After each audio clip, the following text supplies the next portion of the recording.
Hey, Jason, are you there? Yes, I am. All right.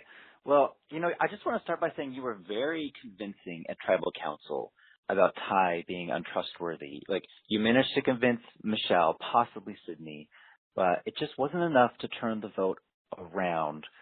What do you think of Ty and his gameplay now that all these months have passed by? I mean, he did ruin your game, of course.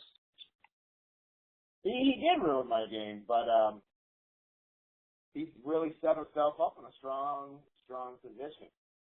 I'm just worried now for him and his game that last night didn't put a bigger target on his back than I've been saying from the start. I don't know why people haven't realized what a target he was, but I think they will now. After last night when he decided to tell everybody about the alliance within the alliance, I think everyone kind of looked my way and went, shit, Jason was right. Exactly. And that's the second time he's done that. I remember a few weeks ago he mentioned the super idol, and some people in the tribe hadn't known about that yet. He kind of speaks before thinking sometimes. He tends to put his foot in his mouth at Tribal. I just don't think one of his strengths is thinking really quickly on his feet and letting the words come out. He's the type of person that needs to process things before he says them. And there's nothing wrong with that. That's a lot of the world. Unlike how one of my strengths is, I can just go at the top of my head. I can just ramble and put people's shit out there. And, last night Ty used his two-vote advantage to try to get Michelle out. If his plan had worked, you would have been saved another few days. Is that the first time you learned of that he was trying to save you? He wasn't trying to save me. He was trying to make a play. And he talked to me about it.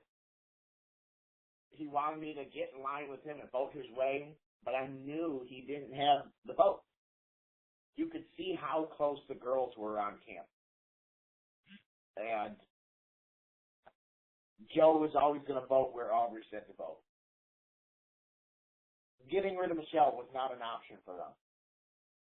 So I knew it was impossible for him to pull off the movie with Tribe. So I don't think it was a matter of him trying to save me. It was him trying to make a resume for himself. Right. And going back to that episode where Scott was voted out, you had actually given Scott your immunity idol, and he ended up leaving with it in his pocket. Everyone wants to know, do you have your idol back? Did Scott return that idol to you? He returned the idol to me at Ponderosa. Okay, so now you have it like in your desk or something at home. Currently, my daughter is wearing it to school today. I love that. She's been asking me ever since she saw Scott leave with the idol. She's been wondering, where is it? Because she hasn't seen it.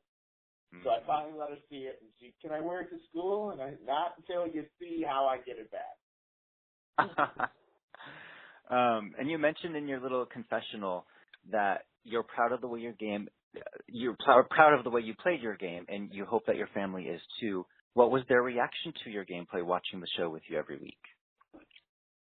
They absolutely loved it. My wife and kids could not be any prouder of me. They've been so supportive and love my gameplay. My mother has been, on top of the world, telling everybody that that's her baby on there. And they love how true I stayed to myself, and they love how strong I was out there. And they've been very supportive and very pro me and Team Jason from the very get. Nice. Switching gears a little bit, everyone in America wants to know, what is the fate of Mark the Chicken? Is he still alive on this planet? As far as I know, he lived through my tribal council. I mean, we're about to see, but I think as long as Ty's there, Mark is okay. He's becoming like a character on the show. Like there have been so many social media things about Mark the Chicken. It's really taken off. I mean, Mark's a very good ally. I mean, he's a solid alliance member. He never wavers. He's been with me for a while. And him and I got very close, and we told each other a lot of secrets, and I truly believed he would never turn on me. So there's no reason for any of them to turn on him.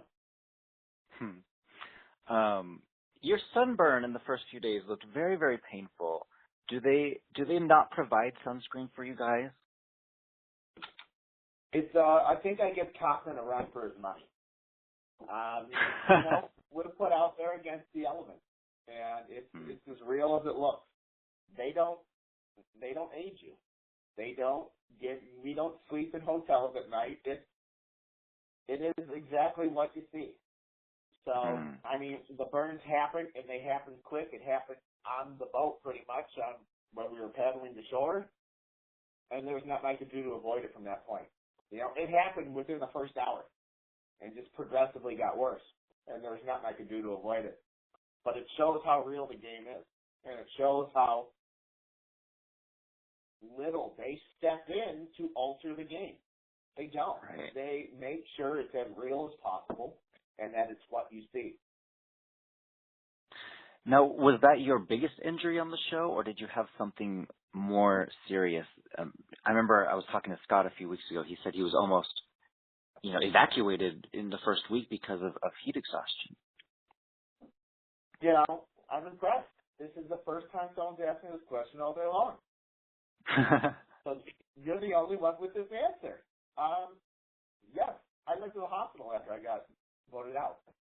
I had a very bad infection in my foot that I was keeping very secret until I got eliminated because I saw what happened to Neil. And I did not want the same fate, so I kept it to myself, and I kept my shoes on, and I kept it nice and hidden. And I ended up going to the hospital, Sean Penn, and they had to cut my foot open and scrape everything out. And I got pretty much the same type of infection Liz and Neil did in my foot.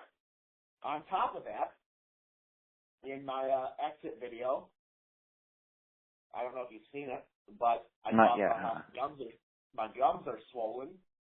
It's because I lost 3 teeth during the game. Whoa. Yep. So I was playing that whole game, a good section of it, losing my teeth. And, how did you lose them? Was it during a challenge or because of the elements? It's the elements and eating, and we were eating a lot of really hard coconut, and I think just between being malnourished and malnourished and your body not acting right, they just kept cracking. And, obviously I have weak teeth, but I ended up losing 3 of them during the game, sporadically, and I just kept going. So there was a lot of hurt involved. There was a lot of things, and I kept them very secret. Thankfully, CBS took care of me, and they helped me with my teeth, and they helped me with my foot, and they, after the game, and very much brought me back to 100%, and then the rest of it was just gaining my weight back on my own. Mm-hmm. I guess the question is, was it all worth it? Was it fun? It'll certainly be an experience you remember for the rest of your life. It was 100% worth it. I'm so thankful for being given the opportunity to live out this dream. I've gotten to do some pretty off-the-wall things in my life. And I could write a book of the things I've done, and you wouldn't believe it. And I'm so thankful for being able to add that survivor to that list. It was an incredible journey, and I'll never forget it, and I'll never regret it. Nice. Well, I have one final question. As from one Survivor fan to another, I want to know what's your favorite season of all time and your favorite castaway. Well, obviously it's me and my season. Not counting this season. I had a feeling you would say that.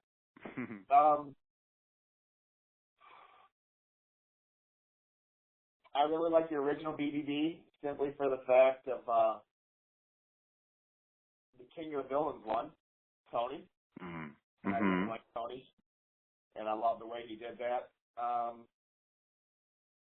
Russell's very first season was amazing. It was a good one. I got to watch him play a game that I really respected. I like the way the villains do it. I'm a big Tyson fan, and I'm a big Corinne fan. it's hard to put it all down. I mean, I guess I'd have to go back though to the original what got me into the show, and I'd say there's nothing like the first season when you truly first fall in love with something. And I'll never forget rooting for Rudy. You know, he was that crazy old man kid to get away with everything. He could talk it any way he wanted, and everyone just chalked it up to Rudy being Rudy. Great. Well, it was great talking to you. That's how I fell in love with the show. Yeah, me too. I was in love from day one. Well, Jason, we will see you at the reunion. It's just like 2 weeks away. It's coming up on us.